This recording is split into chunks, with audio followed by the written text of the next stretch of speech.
welcome to Simply Sheppey, your community podcast which aims to create and enhance connections within the community to build a better Sheppey.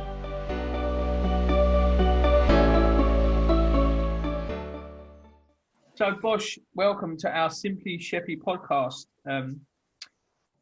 Nicola, and hello again, Kay. Hello, Matt. Hello, Nicola. We have made it to 2 podcasts. And with us today is Nicola Webster, who is here to tell us about one of the more magical sides of the Isle of Sheppey, in that there is buried treasure. Because of the Isle of Sheppey's location in the Thames estuary, there is a proliferation of multicoloured sea glass formed from old glass bottles that can be used for crafting, jewellery, or just appreciated on their own as things of beauty. Nicola collects it, shares it on her Instagram page, and sells it worldwide. Thank you for being here today, Nicola. Over Zoom, unfortunately, but meeting us. Yeah, it's exciting, something different. It's a pleasure to be here. Thank you. We're very pleased that you're here. Could you tell us a bit about yourself and how you got into collecting sea glass? Yeah, so I work in further education as head of education, actually. And how I got into sea glass, I live on the island, and back in February, towards the end of February, I actually broke my leg. And when lockdown hit, I had to rehabilitate my own leg because hospitals were closed. I couldn't attend my appointments to see if the leg was healing properly. So I kind of had to take it upon myself sensibly to try and rehabilitate my own leg. And part of that was to go for long walks along the seafront early in the morning before I started my job. And one thing I started to notice, the more I was walking, the more I started to identify glass laying on the beach. And one night I just thought, oh, there might be something in it. So I just did a bit of internet research and found out that sea glass was actually a thing, and quite a big thing, and just ended up doing some research till early hours one morning about sea glass. And then the following day, I just went down and had more of a look because I was more knowledgeable about what I was looking at. And that was how I got into it. And it became a bit addictive, and picking up all this glass I could see on Minster Beach, because it was the Leas that I used to go walking. That's quite a nice 2-mile stretch. But at the time in a cart, I couldn't quite walk the 2 miles. But it kept me occupied looking for the glass, and started to come across all these colours of glass, and it got exciting as you found more and more varieties of different colours and sizes and shapes. And so that's really the story of how I got into it. It was purely accidental, just rehabilitating my leg, going for walks in the hope I'd recover from this broken leg quickly, and then identifying the glass on the beach. So what is it about the glass that makes it special? What? Well, let's start with the location. So Sheppey's location helps with the uniqueness of the glass. So we're in the middle of the Thames estuary, surrounded by water with lots of beautiful beaches. And many years ago, the Thames was used as a dumping ground for Victorians, for pottery, glass, or anything they just didn't want. It used to end up in the Thames. And years later, their trash became our treasure. So over the time, the glass ended up tumbling in the waves, and then it washes up upon our shores. And the pieces of glass that I pick can be anything between 50 to 100 years old. And that's how long it takes for a glass bottle to tumble into a small frosted piece about the size of a £2 coin. And the variety of glass that we get could be the fact that there were a few glass factories along the Thames, but also most people don't really know this because they don't see them, but there's up to 200 shipwrecks out in the Thames estuary. The most common we all see, because we can see it daily, which is the Montgomery, but there are up to 200 shipwrecks in the Thames estuary. Now, when those ships went down, it's inevitable that personal belongings, glassware and pottery went down with those ships, and it's taken this amount of time for it to eventually work its way onto our beaches. So without a doubt, that some of the glass that I'm picking up has come from those shipwrecks that we don't see. A variety of colours, as I say. Whites are really common, greens are really common, but we have some really old vintage glass washing up, such as the cobalt blues, which used to be the old poison glasses, and the sea foam, which is the original Coca-Cola bottles from sort of the 1950s to the 1960s. And some really good finds is the UV Vaseline glass, which is in fact radioactive at very small amounts. And that was popular in the 1930s. So there's a lot of history in the glass that I'm picking up. That sounds utterly fascinating. I can see why, you know, you started with this sort of this small idea, and I can see how it's grown, you know, because there is just so much to it, isn't there? Absolutely, and you yeah. made the decision to sell this glass. Do you know what happens to it after you sell it? What do people do with it? Yeah, so the initial plan wasn't actually to sell it. So I set up an Instagram account when I realised there was a community worldwide out there for sea glass. And my page became more and more popular, I guess because folk with similar interest would discover my page and link to it and follow me and like the sea glass photos that I was putting online. And I guess they saw something quite unique and interesting in the glass that I was able to find on Sheppey Beach, in particular Minster seafront. So they started to approach me and ask if I would sell any of the glass. So it wasn't initially to sell, but now I am approached by craftsmen such as jewellery makers, ornamental craft pieces. Sometimes people don't even know what they want to do with it. They just purchase it because they fall in love with the glass and the colours, and then they just keep it until they decide what they're going to do with it, really. But mostly they turn it into jewellery pieces. And what's really exciting is that there's little fragments of Sheppey all around the world, because it's not only local small businesses that approach me for it, it's jewellery makers in America. They love the glass.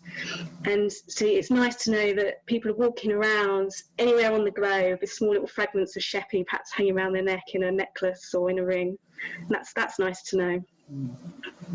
So is it something that that anyone can get into? Is it just for Sheppey, or is it a coastal thing generally, or? The uniqueness about Sheppey is that it's arguably one of the best sea glass beaches in the country, if not also in the world. You've got some excellent beaches, particularly in California, called Sea Glass Beach. We don't compare with that at all. But we are up there in possibly the top 10 sea glass beaches in the world. And a lot of people perhaps wouldn't realise that. And as I said before, it's about the location. So yes, anyone can get into it, can get into sea glass hunting. All you need is a bucket, and you need a general amount of fitness. So for example, I would cover on a typical hunt around a 2-mile distance, and that takes me about 2 hours, but I'm a bit of an expert in finding it. And so you're getting in the exercise, you're getting in the distance, and every time you find a piece of glass, you've got to squat down and pick that up. So in a 2-hour period, you could probably pick about 400 pieces of glass, which is about 400 squats. So I don't really know many people that do 400 squats in the gym. And I've taken my friends along with me, and they've really enjoyed doing it. And then the next day they'll often text to say they're aching slightly from all the bending. But it just becomes addictive. So anyone can do it. It's free. You can get out in the fresh air. But my absolute top tip advice is do your research first. Don't go out blind, because you don't know what you're looking for. So do a bit of online research. A really good place to start is my Instagram page, because you can see the pictures that I post, and below each picture I'll tend to put a little description about the type of glass that I found, the typical colour, and its potential origin as well. So that's a really good place to start for your research if you're a beginner. All ages can do it. It's great with kids as well. They quite like going off trying to find the glass, and actually they have quite a good eye for it. But don't be put off to start off with. It's hard. It's a bit of a needle in a haystack situation. But keep at it and persist, because eventually your eyes start to work with finding the glass, and then you just become a bit of an expert. Yeah. Wicked. Yeah, and that sounds lovely, and it's certainly something that I could do with the 2 boys at the weekend, for example, if I can. You know, I think they'd be really into that. And it does sound like you're spreading a little bit of Sheppey magic all over the world and on the island as well. Talking of Sheppey magic, this podcast is also about trying to build a better Sheppey for everybody. So the idea is we give the community a voice, and we start talking about how can we build a better life on the Isle of Sheppey. What are your thoughts as to what we need to build a better life? What do we need on the Isle of Sheppey? Yeah, that's a really good question. So I moved to the island myself 5 years ago, and if you'd asked me to move here 10 years ago, I think I would have said no, because there wouldn't have been anything for my generation on this island that was particularly appealing. But you've got a new calibre of person arriving on the island, which is your 20, 30-year-old professionals. And I think the island is on its way to becoming an appealing island to that generation. You know, we like good places to eat, we like good places to drink.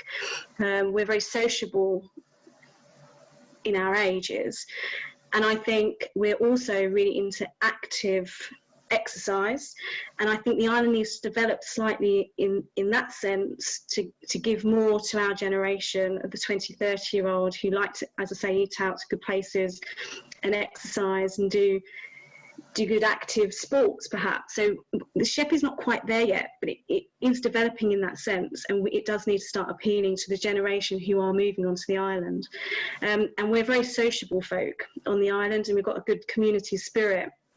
And I think that shines through quite a lot in terms of the residents on the island and helping each other out, and these new people coming onto the island, working on the island, sometimes they commute to London, are joining in with that community spirit. So I think Sheppey's got a bit of development to go, yeah, but I do think it's going in the right direction. Yeah, I think it's this connection and trying to find, like we're doing with this linked, and see where people can link up with what they're doing, hobbies they're doing, and just trying to make it more come together, really. Yeah, that going back, that Lees is a gold mine really along there for walking and doing all sorts of stuff. It's a nice sort of stretch that everyone uses. So where can we find you then? So you mentioned Instagram. What's the places where you hang out? Okay, so yeah, you can find my page on Instagram, which is at Sheppey_Sea_Glass. You can follow me on there and look at what I'm up to. You'll normally find me at weekends with a bucket and my bum in the air picking up the sea glass. If you see a woman with a blue bucket, that's me. And particularly, it's a great summer sport. Spring is a really good time to do it because we've had a lot of storms over the winter period and it's washed all that glass up. So I got into it around March, April myself, and the finds are really fruitful around there. And then towards the end of the summer, it dries up because lots of people are on the beach. People are picking it up, not potentially realising what it is. But definitely spring is the best time to do it. And you'll find me on that beach, usually Minster because it's the best beach. I've tried it in other beaches such as Laysdown and Walden Bay. They're not as good as Minster Seafront. One thing I want to say is we don't want it to kick off if everyone starts doing it and it becomes like the industry, and then you're down there fighting with everyone that's picking your glass up. That's it, yeah, get off my patch. Yeah, get a sign up. We have to mark up the breakwaters, and this is caves too. Yeah, it's going to be territorial, isn't it? I can see it turning into that. Yeah, I will know if my glass goes down. Yeah, but I'm not possessive. Yeah, it'd be nice to see some more people out there picking it up, and some people do because we've got some locals just off the island who also pick up the Sheppey Sea Glass. Just thinking about it, because we got a lot of artists on the island, but it may be worth pitching this out, because it would be great if the people from the island that create can use it for stuff as well. Yeah, I mean, if you are an artist and you're interested in the glass and you fancy having a go at some artistry with it, then get in touch with me and I'll be more than happy to supply the glass. So I've got hoards of it here in my house and I'm more than happy to supply it.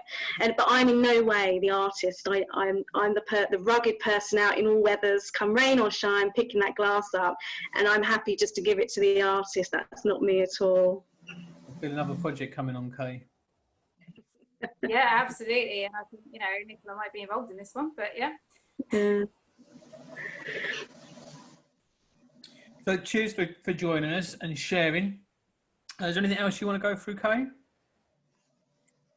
No, I'd just like to say that this is to thank you to everybody for listening. Thank you to Nicola. Thank you to everybody for listening. And if you have been inspired by anything that Nicola has said today, or you've got some ideas based on what Nicola has said or anything that we've said during the podcast, please get in touch with us, get in touch with Nicola. This is your podcast. This is about getting the community together. This is about forming links. It's about building a better life on Sheppey. And if you fancy opening a wine bar on the Isle of Sheppey, I think you've got your first customer here. Thank you very, very much, Nicola. And we'll see everybody next time. Thanks, it's been a delight. Thank you very much. Cheers, Nicola. Thanks for coming on.